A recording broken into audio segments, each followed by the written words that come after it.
If you're 30 years old or older, chances are the home economics that you grew up with is quite different than what's being taught in schools today. Today we are here at Daniel Boone Middle School, and I'm with Susan Flegel, Family and Consumer Science teacher, here at Daniel Boone. And Susan, welcome.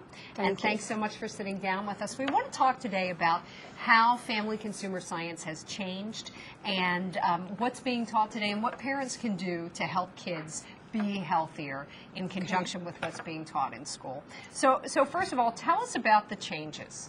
The changes, for the most part, there was a time when it was called home ec, this class, and it was so gender specific that the girls had to cook and sew, exactly, and boys took shop. But now, with the way the family has changed so much, both parents working and just different blended families. Right. Kids need to know a whole lot more about cooking and nutrition and making the right choices to have a healthy lifestyle. And it's important for boys to know that and not just girls. It's not gender specific, yes. Right. Definitely. You have, I just think this is fascinating. You have a book from the 70s? I do. Right? The good old Betty Crocker cookbook. We probably all have a copy of it, all yellowed and worn. Yeah. And today, this is what a textbook would look more like, nutrition and fitness, focusing on overall health. Exactly. Yeah. When did it really start changing?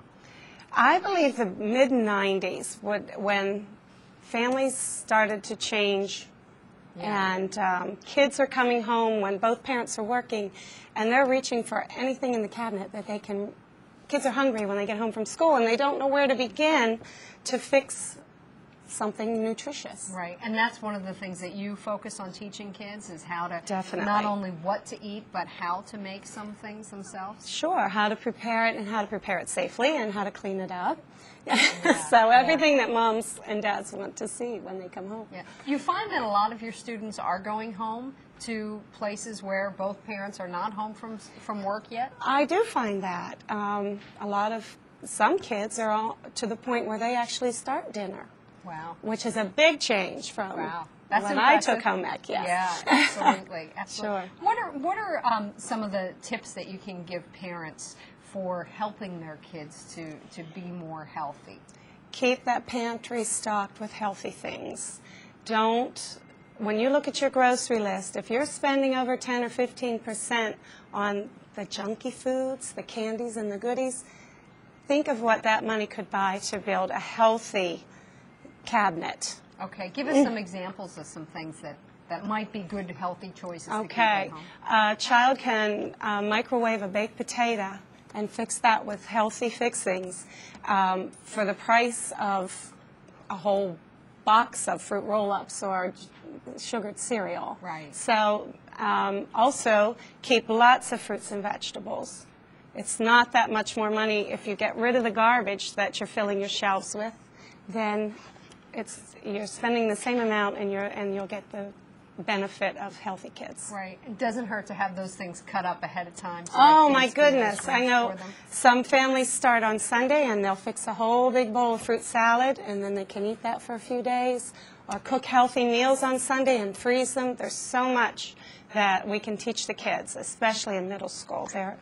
Are you finding that kids today, and we have the buzzer going between our classes, are you finding that kids today are interested in being healthy and eating well and doing physical activity? I think they are, because I know in our school district, they really don't have a choice because they start so young learning how to stay active and eat healthy and prepare foods. Who doesn't want to be healthy when they get older? And we see the trend for obesity in children. We need to reverse that, and it's possible to do that. Are you seeing kids focusing more on eating well in terms of what they do themselves and not just in the classroom? Well, I think that's always going to be a struggle. Because children are children, and if they're given a piece of cake loaded with ice cream and goodies. And icing. Yeah, versus tofu or, Right. they're always going to want to gravitate toward that. But everything in moderation. They can have a little bit of that, sure, but they have to make healthy choices if they want to live a long, healthy life.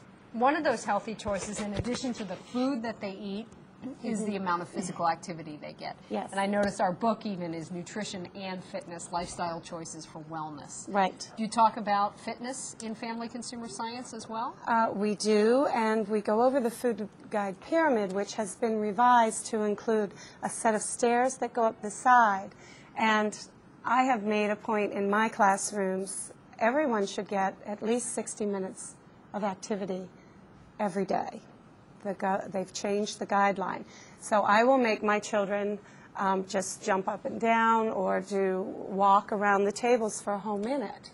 And then I will tell them that you need 59 more of those. Wow. So wow. They have a real concept of what is expected to be healthy. What's their reaction to that? Oh, they have a good time with it. Yeah. They do. And yeah. so many of them are in sports and things after school that they meet that requirement. But the ones that are the Game Boys and the Xboxes, so many of them spend so much time doing that the light goes on. Oh, I guess if I'm sitting doing this, I'm not getting that right. 60 minutes. Right. Thank goodness for the Wii, though. Even the Nintendo yes, game where yes. you get physically active and get up on your feet and get involved. The kids are really excited about that. So. Yeah. Overall, are you seeing kids embracing this a little bit more as time goes on? Because 5-10 years ago, we didn't really talk about childhood obesity. Now it's out in the forefront. Right. So I do see. I think they're learning in the middle years. Well, starting from kindergarten up to the middle years, is going to have a tremendous impact on the way they look at things. And I have my children try different fruits and vegetables. I've suggested to them to go to the grocery store with their mom and just pick something that you've never tried before and get excited about it. And it turns out that they'll say, oh, we tried an avocado or we tried an artichoke. And nice. It's nice. Do parents seem to be grateful that you're teaching these messages in school? They do. I've had so many parents say, thank you so much for letting them use the ovens and the ranges and the healthy, teaching them how to make smoothies and granola mix and healthy things that they can do at home. Yeah, we have come a long way since Betty Crocker in the 1970s when health and cooking was just women's work. Right. So, terrific. Right. Susan, thanks so much for being with us. Thank we you. want to encourage everybody to visit our website for more information. It's www.pottstownfoundation.org.